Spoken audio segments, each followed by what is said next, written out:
Anyway, that was my intro without the words. Figure it out. Okay. The Lord's people will have joy. Not too much. Not too much. The wilderness and the solitary place shall be glad for them. Wilderness is a place that's neglected and abandoned. Solitary, alone, being alone. So, the neglected and abandoned, and the isolated, alone place shall be glad for them. First of all, in my brain, that means that's a promise. That's stating what's going to happen. That is a promise. That is a word in my brain. Shall be glad for them, meaning it's good for those in that category of wilderness, alone, neglected, not really thought about, solitary. When you think of solitary confinement, when you're just by yourself, just alone, isolated, and the desert shall rejoice and blossom as the rose. This reminds me of feeling like an outcast, being different, being, the underdog. What's this shall blossom as a rose? What's the significance of a rose? I know it represents love. I know it has thorns, which it used to protect itself. I know.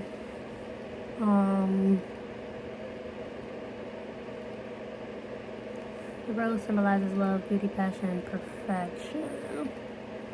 The meaning varies greatly by color, number, culture, yada yada yada.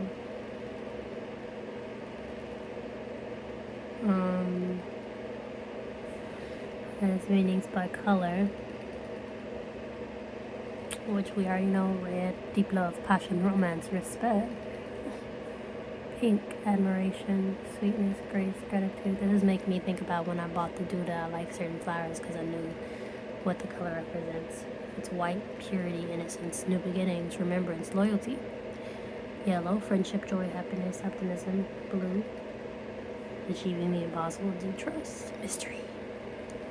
Black or dark red, mourning, sorrow, farewell. By number: 1, love at first sight, or a thank you. 3 roses, I love you. 12 roses, be mine, perfect love, and a grand gesture. 15 roses, apology and remorse. I didn't know that. That's cool, actually. Cultural and history in Christianity, because I'm going to skip past the ancient world. The rose without thorns symbolizes the Virgin Mary, used to represent Christ's blood. I wonder. So, the place and the people that are abandoned and neglected, it's a good thing because they'll have joy, or they'll rejoice, or they will be glad one day and blossom as the rose. As the rose, because it represents Christ's blood. They blossom. They blossom. When flowers blossom, they come out. They've been fully developed. They're beautiful.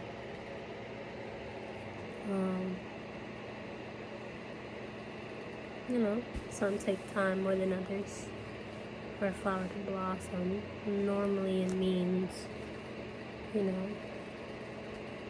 it's gotten its nutrients. It shows the world its face. And flowers, in general, when they blossom, they're probably ready to give off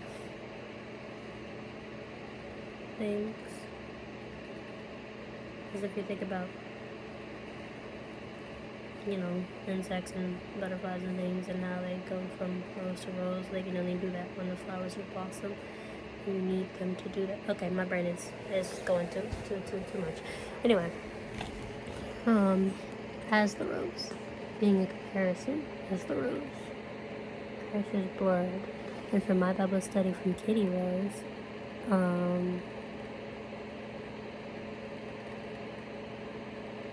the blood represents Christ's protection, deliverance, and redemption. So in this, if that has any truth, the wilderness and the solitary place shall be glad for them, and the desert shall rejoice, and the blossom as the rose. So if that has any truth, this could mean for those people that are underdogs. I've been, for some reason, using this term underdogs for me and recently. You will be redeemed. It's good right where you are. Even though it feels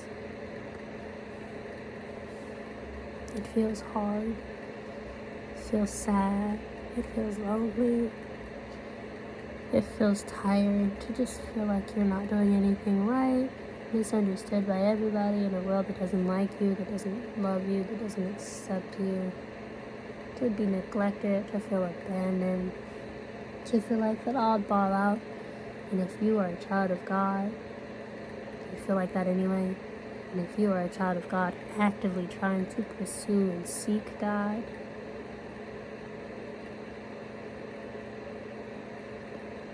no matter what stage you are, but I'm talking about the ones that they full force, 100% solid. They go through so much on purpose. They lose much. Just feels like, not even feel, I'm reading actual text, but this is, if I'm processing this in some way, shape, or form that could be correct, this is telling you, you are right where you need to be, because you are going to be redeemed and delivered through Christ. As Christ, you are becoming Christ's light. That could mean that. I'm only on the first verse. Oh my goodness. And I'm like already like, I'm not stuck, but like in a bad way this time. I'm stuck like possibilities this time.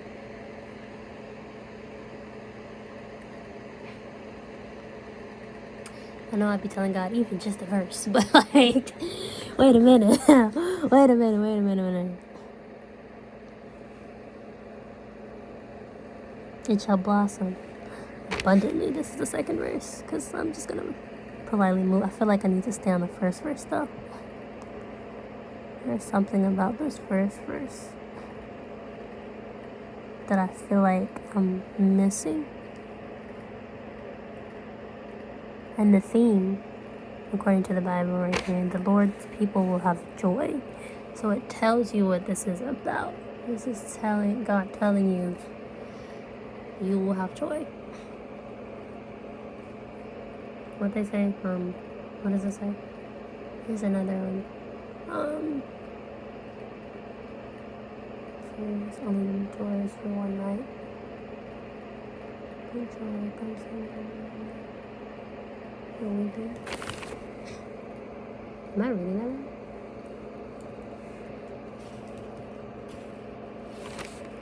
Weeping may endure for a night. Oh, no, I'm right. Okay, the joy comes in the morning. Okay. That's great. Okay. Anyway.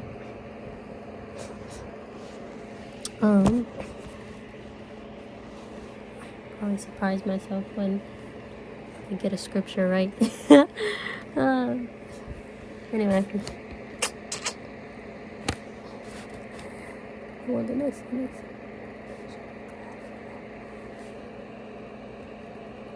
When I first read it, it made me think of the Bible saying it's good that you're alone. It could just be my personal things going on right now that made me think that, because I think that's what God's trying to tell me. It's good that you're alone, because Yeah.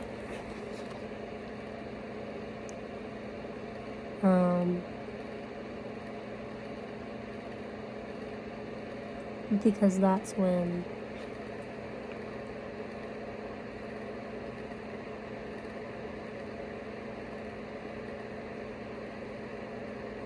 thinking about the desert, if I'm thinking personally, it says the desert shall rejoice and blossom as the rose. To me, speaking to myself personally, when I first read it, it feels like God is telling me it's good that you're alone right now, because that's where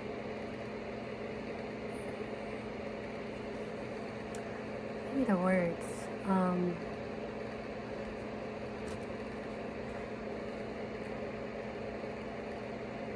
for the lack of the words right now, that's when His best work can happen, when I'm by myself. That I'll blossom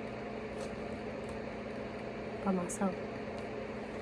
Well, love myself, pour into myself, do all these things that I'm always doing for the next person. All that. My uncle just told me the other day that if I pour into reading my Bible and God as much as I've been doing, and that I want to do with someone else, what I've been doing with other people, for all the relationships that I want to have with other people, with outside people, romantic relationship with friends, mostly the romantic relationships, but like pour into myself. Artist dad, or my other dad, and Mama Marlene told me the same thing. If you just pour into yourself a little bit more. My uncle, if you just love yourself a little bit more. Even Dre, shadily posts, if we chase others like we chase, if we chase God like we chase others. You know, people that I value, words of people that matter to me. If I poured into myself the way that I be wanting to pour into others, because I'm a full-hearted lover girl. If you don't know me, I am 100% a lover girl looking for somebody, son, to just, you know, but not just anybody. I'll be looking at certain things, and I've been stupid.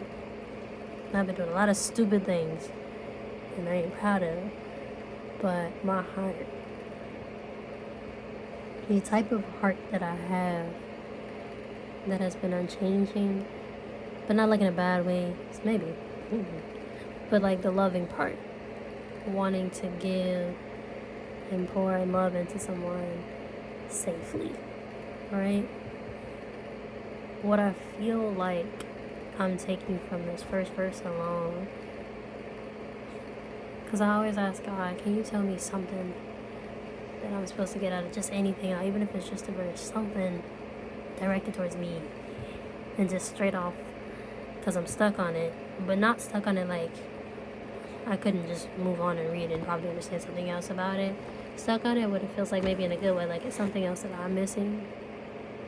Because of a general statement I'm reading, it seems like, you know, the underdogs, the place that no one looks, the place that no one pays attention to, that's just lonely by itself. It'll be good, because one day that place won't be lonely. It'll be full of fruit. It'll be blossom. It'll be full of things that are beautiful, you know, and of value. Just reading it just like the first time alone, for like maybe any regular person just reading it, right? Reading it, when I first read it, it just feels like the possibility of God telling me that I want you by yourself. I purposely want you alone. I don't need you around anybody else. I purposely want you to be by yourself. Because you by yourself is just enough. I just need you and you alone. I don't need nobody else around you. I don't need nothing else attached to you. Leave that person alone. Leave that knucklehead alone. Stop doing this. Stop doing that. I need you by yourself. Because once I get you alone, once I fully have you by yourself, with nothing else around you, I know that that's where I need you to be. That's where I want you to be. Because I know that's what's going to make you be the you that I'm calling you to be.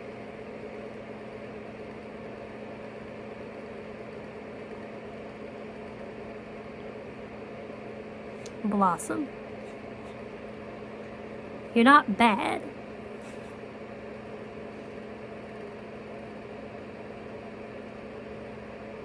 But I need you to be better. I need you 100% all in. Full-hearted. Nothing else. No distractions. Nobody else around. I don't know where these words are coming from. It's not me at this point. It wasn't even my mind thought. Like my train of thought. But okay.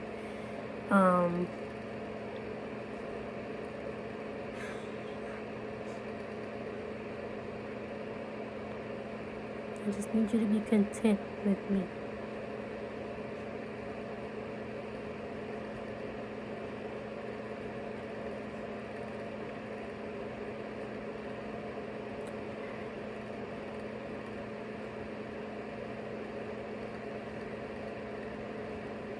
There's so much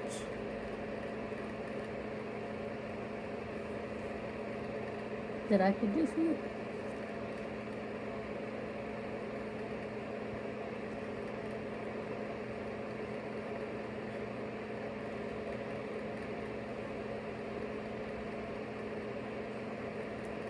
You gotta be perfect. I don't need you to be perfect.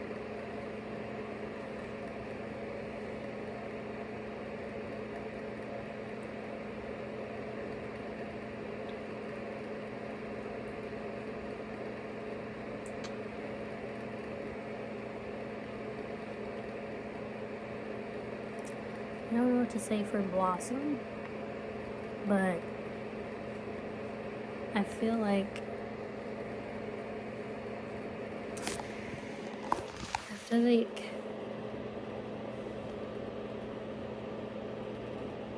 personally for me, God wants me to be alone so he can work on me.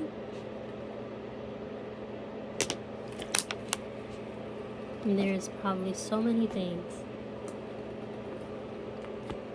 that I could do, that I want to do, that I haven't done, I haven't even tried to do, too scared to do, too shy to do, too worried, too doubtful to do, too fearful to do. That if I just let God be and do whatever he wants to do without resistance, he would probably do.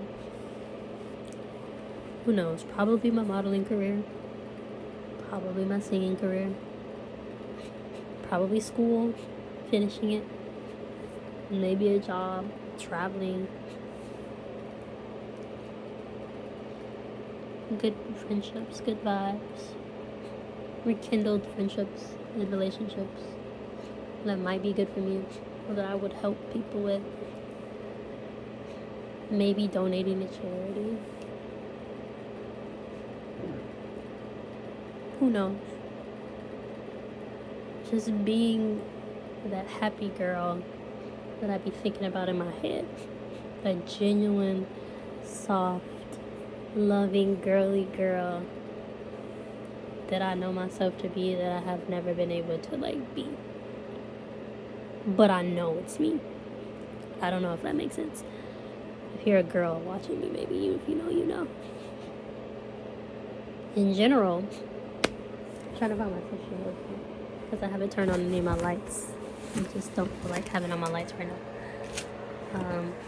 But I have my tissue and I don't know where it is. But found it.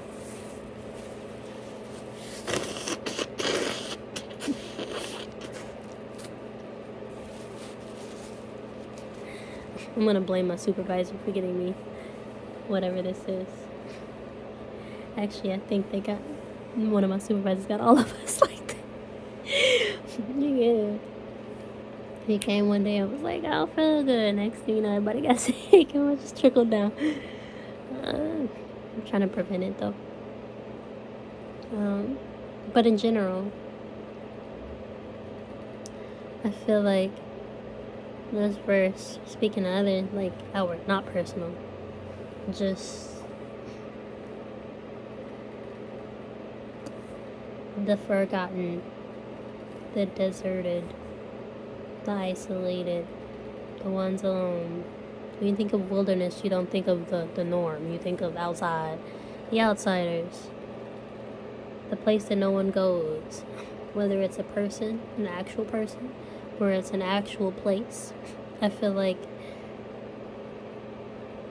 this means, just based off like definitions and stuff like that, of what wilderness means and solitary and rejoice and the wording of the text of the verse tells you that somewhere in the future, because shall, meaning it's going to happen, it doesn't say will, like, it doesn't tell you time, obviously, specifically, but, you know, obviously near future, rejoice, shall blossom, shall, you know, something that will happen, but we can look up the definition of shall. Let's do that. Ooh, that's not open, is it? Shall. In first person, expressing the future tense, a strong assertion or intention. So future tense, saying something is going to happen in the future. Twinkie moved from my pen to expressing strong assertion or intention. You shall blossom. Intention. Ooh, let's talk about the word intention. Because baby, that's a thing intended or aimed to plan. That doesn't mean guaranteed. But for this one, I'm pretty sure it's guaranteed. I'm certain, actually. So maybe it says or, so the option. But shall, the way that this is expressing shall blossom, it's given intention. No, it's intention. In this case, it's intention. Shall blossom. Shall be glad. That, to me, this is a promise. This is stating something that's going to happen in the future. God is telling you this isn't like the way that this is worded isn't intention. Like, it's like, oh, this is what I intend. This is the way that it's just worded. It's just telling you this is going to be a good thing for them. Like, it's just like, if you like, just listen to it. The wilderness and the solitary place shall be glad for them. That's not saying, oh, this is what I intend. This is what I was thinking about doing. No, this is telling you, like, this is a very firm, like, assertion. This is what's going to happen. Because I said it's going to happen. That I don't know if this makes sense, but it makes it to me. This makes sense. It's telling you something. It's not like a possibility. It's said, like, it's literally saying, hey, this is going to be in the near future. These people will be glad. Like, like the place, the desert, okay, shall rejoice and blossom as the rose. So it's giving you the comparison of how it's going to blossom. But let's look up blossom. Let's look up the definition of blossom then. I know.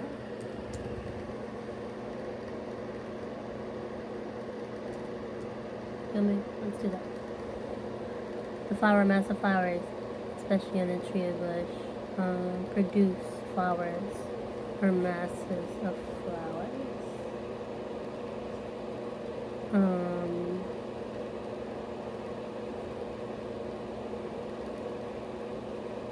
Mature or develop in a promising or healthy way. I feel like, let's think about that one. Or produce flowers. We can do both.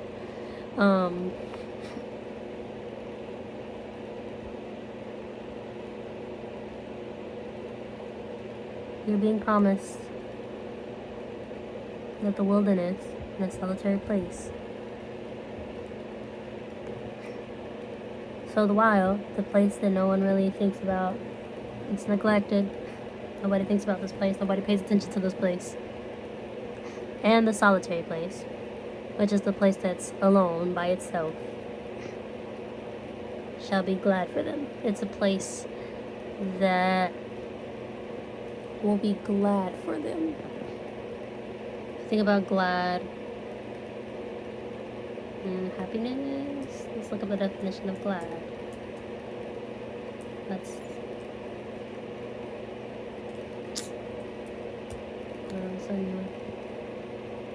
I said glad, not glad. Delighted. Make happy. Pleased. Pleased, delighted. Okay. So the place where no one thinks about, nobody pays attention to, and the place that everyone leaves alone shall be delighted for them. Shall be happy for them. It'll be a good thing for them. And the desert shall rejoice. The desert, the place that's also technically wilderness, but just dry, shall rejoice, shall also be happy, and produce flowers, shall be made healthy, or what's it called, what they say?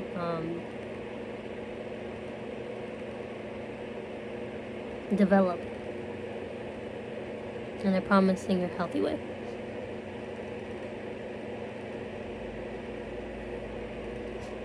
Just like a rose.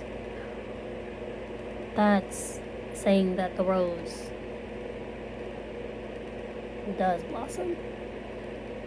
That's assuming, or basically because it's comparing it to a rose, that's saying that a rose is something that does already develop in a promising and healthy way. The rose already produces flowers, if we're going for both things. I'm not going to look up the significance of flowers, but if you think about flowers, what are flowers? They're food to other insects. They smell nice, they look nice. I keep thinking about the insects that go like bees, how they hop from flower to flower to get nectar, because that's what they produce. The flowers produce nectar and like the little seeds.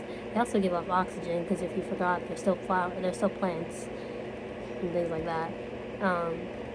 So these are things that flowers do. If you want to think about this in a person way, once you have developed in a healthy way, you've blossomed, you are ready to show your face to the world, you can allow other people to receive nectar from you. I'm assuming your responsibility as a Christian is to speak the word of gospel, talk about Jesus, not convert, but like talk and let God convert them. So it's not your, like, if you know, like, I don't know how to say that, but you are supposed to be the light. You are supposed to be Christ-like, the person, so people can take that from you and then do that somewhere else. If that makes sense, right? For the worldly people,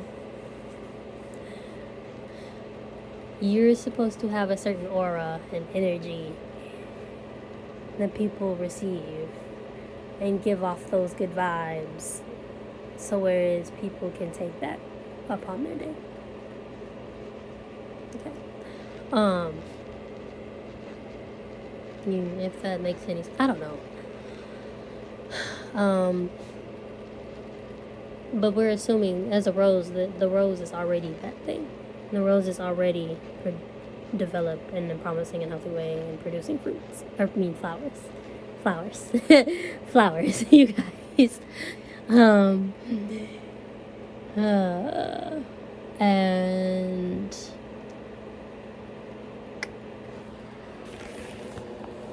if we're literally talking about a place,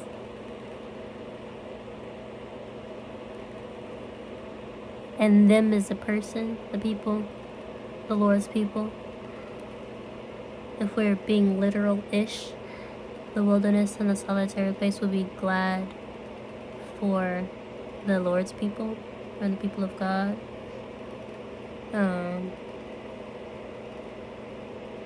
Then that would also mean this is saying that, the places where people don't care about or tend to or think to be or just leave alone will be a good place for God's people to be as well, if you're reading it that way. And the desert, also the place that no one goes, shall rejoice or be glad and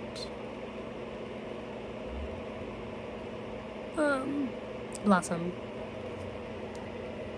as the rose.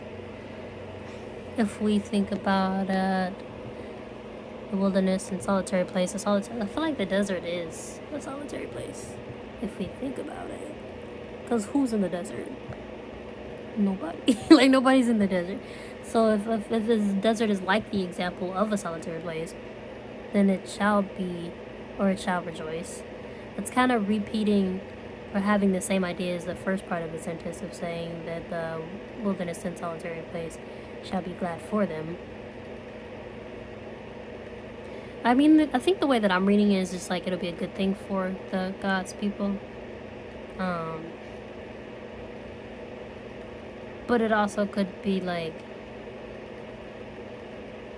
if you're thinking about the wilderness is like alive, being glad for them. Saying that place would be glad for the Lord's people. I don't know. Maybe I'm overthinking this. Who knows? I don't think I'm getting off this first verse. But maybe that's not a bad thing, though. Spent over 30 minutes pondering over it.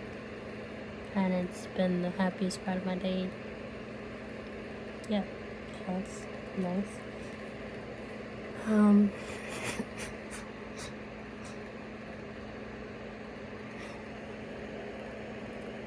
Something about this blossom is just keeping me right here. That's the thing about it. Like, I just keep thinking about the word blossom. Produce flowers. Develop in a healthy way. I'm gonna bring it back to myself personally until something else pops up in my mind. Produce in a healthy way. Promising in a healthy way. The reasoning why I need to be by myself. And I don't even gotta tell me that. Well, kind of. But if I think about all the things that I've been doing, the mistakes that I've made or that I continue to make, probably wouldn't be mistakes if I was by myself, huh? Probably not, huh? Couldn't be, you know?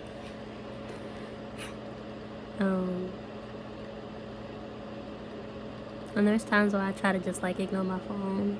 I've been so silent and quiet.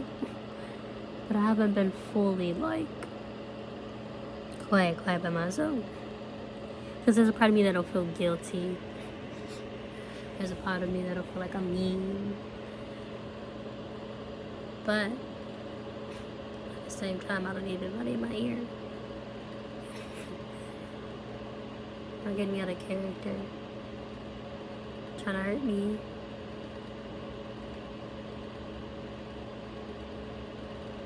If I just stay to myself and work on myself, God will probably be able to develop me in a healthy and promising way. And by the time I'm ready to be out in the world, all the things and problems that I be having and won't even be a problem anymore because I'll be too already boundaried and delivered and certified up to even let that be a thing anymore.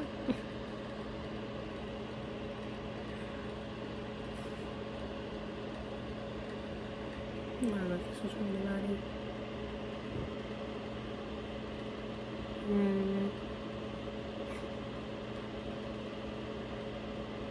But another thing, I'm gonna go back to this one thing where it says in Christianity, but ancient world linked To the goddess of love, Aphrodite, Venus, okay, whatever. So I guess I was wrong. I was right for just skipping over that anyway. I don't care. That's not what I'm. Okay. In Asian cultures, it means balance, harmony, and the fleeting of natural, the fleeting natural of life, the fleeting nature of life. Okay. What? The rose. Okay, we're talking about the rose. Politics. Socialist movement. Okay. Christianity. The rose without thorns, because thorns are the little pokey thingies to keep people from touching them. Which would make sense if a rose without thorns would be Jesus too, because he wouldn't want people to not touch him. He wants people to come close to him, so that would make sense. But it says it symbolizes the Virgin Mary. He used to represent Christ's blood. Still, okay. That still applies then.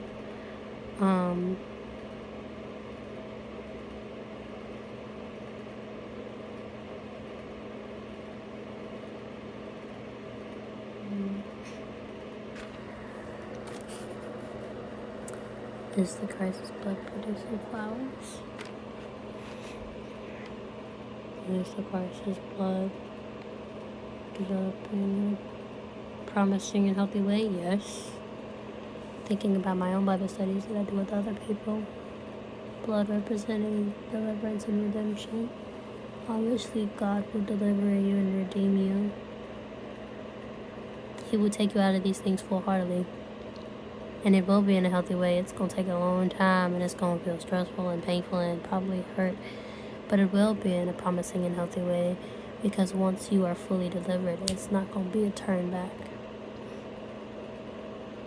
You're going to look back on your life and be like, wow, that's crazy. This ain't a thing anymore. It doesn't mean it ain't going to be trials and tribulations and problems. But once you are delivered from a situation, it's over. So yes, general symbolism, achievement and perfection, metaphor for overcoming difficulty for inner harmony. It can mean secret, Latin sub rosa, under the rose, certified secrecy and confidentiality. It also symbolizes protection and healing. I didn't know that. Used in medieval times for medical and protective purposes. Protective purposes, probably that thorn thing. Makes sense, huh? Didn't know that.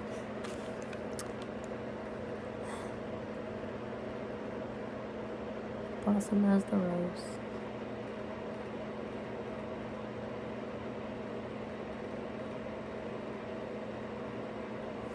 So why does the rose blossom? Why is it that the rose is doing such a good job at producing flowers and being developed in a promising and healthy way? How does the rose grow? I think about the thorns. And when I think about thorns, I think of the verse of protect and guard your heart. I think of boundaries for myself because I'm not really good at setting them, but I think of a rose who probably has good boundaries and doesn't let danger gets too near itself, which is something that I haven't done.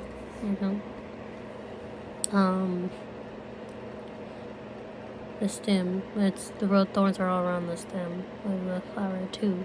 So the thing that, they're rooted to get all the nutrients that goes up the stem to get to the flower, that's protected.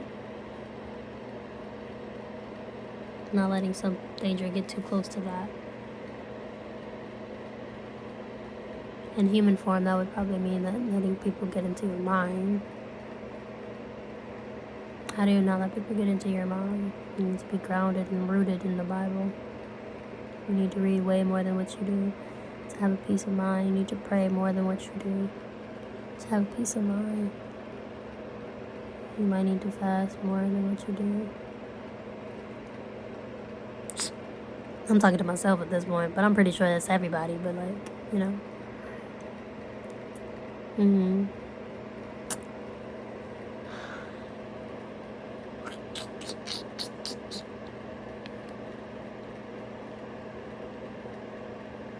Oh, I was like, what was I typing out? Produce flowers.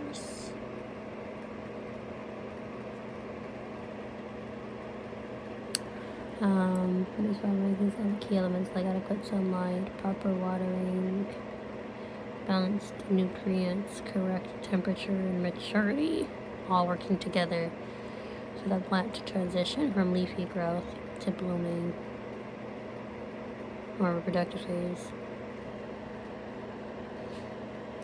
A process involving hormones and genes that result in buds forming petals, stems, pistils ready for pollination. That might be the term I was looking for. I like that actually. You need a bunch of things to produce flowers or to blossom. You need sunlight. 6+ hours. Because the sun gives off energy. Proper watering or something being poured into you. Balanced nutrients, especially phosphorus. What does phosphorus mean again?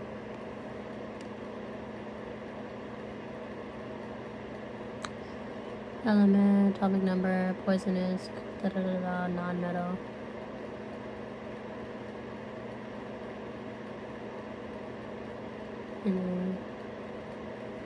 Okay.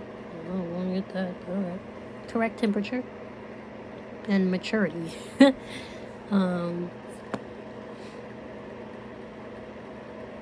You get maturity through reading your Bible, by the way. Look at you over convicting yourself. That's so funny. I love that. So funny. Correct temperature. Don't know what that means. But in plant terms, it just means like you shouldn't be in like a climate or whatever, a certain type of climate, whereas it can't grow. It can't be too hot, too cool. If it's too hot, it dries out the soil. If it's too cold, it freezes the soil. Water too much, it's too much and it suffocates. Water too less and it's dry and thirsty and it's craving. So it needs that balanced nutrients. It needs to eat. It needs to feed. Balanced though. That doesn't mean you can't have a life.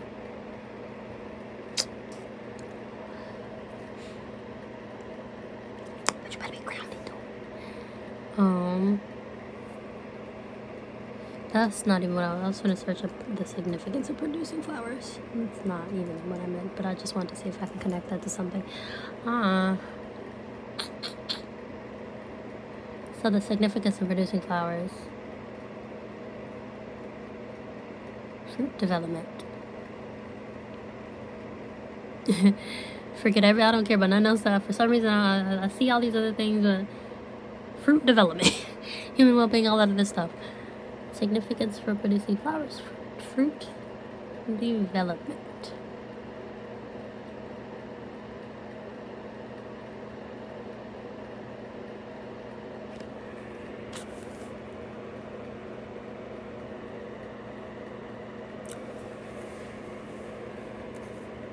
So being by yourself, alone, it'll be good for you.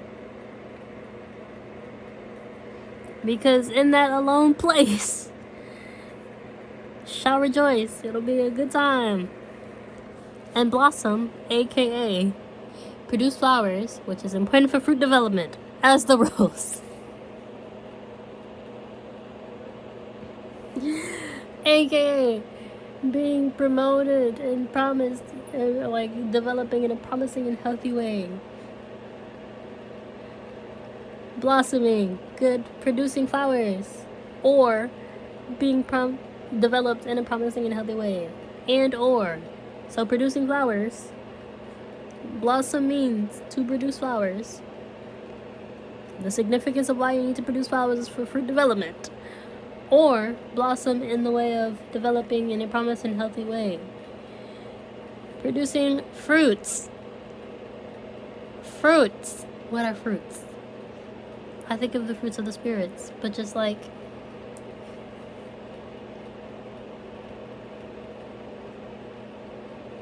fruits for a shorter term, good things. Character development. It could be, I want to say career, but like, when I say fruits, people that know me. If you're a singer, musician, your music that gets people to talk, or that gets people to think, that draws people to Christ. If you're a model, people seeing your walk, literally and figuratively. If you are a speaker, an influencer, what you say and do to get people drawn into you, that points them back to Christ. If you, whatever you do, your fruits is whatever you do for the kingdom. Whatever work that you are putting in to get results, to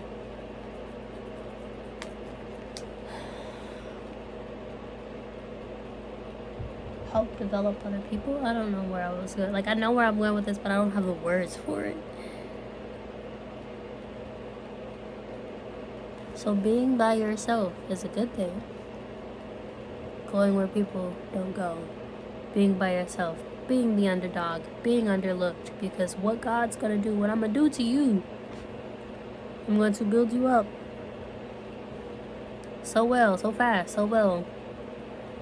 You will be unrecognizable to your old self, but your new self, the called self that I have you to be, will produce fruits. It'll be in a healthy way. All your habits, all those bad habits that you have, I'm going to get rid of that. I'm going to cleanse you. You've been asking me, create in you a new heart. I'm going to do that. The moment I get you where I want you to be, and where I want you to be is by yourself. Leave them all alone. I want you alone. You don't need to be around nobody. I'm too distracted when you're around other people. I need you to be by yourself.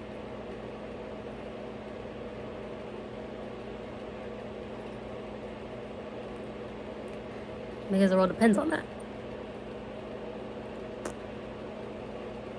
And I think that is my TED Talk.